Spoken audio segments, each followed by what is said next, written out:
Well, this is a lot different than I was used to at KMEG back in 1976, so it's certainly been a while. Back then, former Sioux City School Board member Cindy Deck was known as Cindy Marsh. Shortly out of high school, she made history, joining KMEG as the first woman to solo anchor an evening newscast in Sioux City, Iowa, and possibly the nation. Getting on to the other part of our program, while Sioux Cityans were involved in their problems, being a solo anchor of the 6 and 10 was entirely a men's profession at that time. And so I had a real opportunity to go in and do what I was enjoying to do professionally, and because of my sex, make a difference for women. At times, women were some of her toughest critics, but judging by the mail, she managed to win most over. They would want me to be their granddaughter or wish I'd marry their grandson, and I think maybe I had a little bit of an innocent, and I was quite innocent, frankly. Deck wasn't the first woman in the KMEG newsroom. Jolene Stevens, who's a veteran Sioux City journalist, also helped pave the way for others. Clark Edwards was the first news director, followed later by John Poston. And the vice president right now has come down the landing ramp of his plane. He was just an all-around great journalist and a guy who never backed down. Gene Ambrosian recently retired from Morningside College. He was one of Poston's young reporters, first joining the station answering phone calls. Larry Finley, now executive director of the Mid-American Museum of Aviation and Transportation, was the station's first director of film services.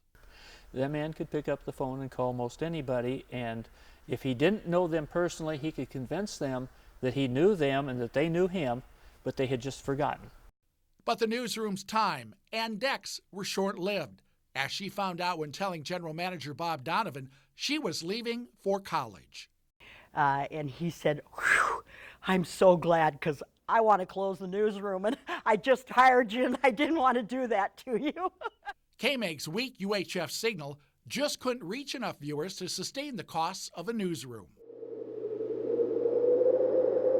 It wasn't until the Halloween blizzard of 1991 that the idea of doing at least local weather again cropped up, when KMEG was the only station able to stay on the air.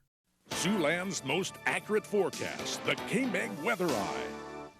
Hello, everybody. Doppler radar this evening showing that we are in pretty good And by shape. 1992, KMEG had hired Paul Hager from Beaumont, Texas, to do local weather updates. Mississippi River going into Wisconsin and Illinois. But to do weather and news would require a new owner, Norm Waite Jr., who'd been part of the success of the Gateway Computer Company.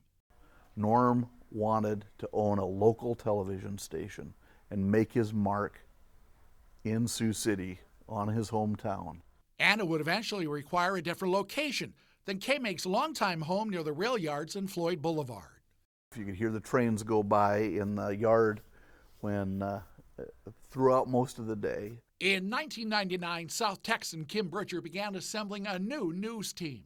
Kind of like two-a-days in football. You know, we actually started doing newscasts 3 or 4 weeks before we launched. The team was headed by Sioux County, Iowa native and veteran journalist Bob Grotenhuis. Good evening, everyone. I'm Bob Grotenhuis. And I'm Kim Bridger. Thanks for joining us. He really had a great presence on the air. But even in addition to that, he was a great writer. And longtime Sioux City News veteran Woody Gottberg. Woody knew everybody and really helped those of us who were coming into the market for the first time learn our way around. About a year later, with nearly everything in the building and on the news set already moved, the last newscast was held at Floyd Boulevard. The following Monday, a new era for KMEG News unfolded at 100 Gold Circle in Dakota Dunes, South Dakota. So far, so good. So far, so good.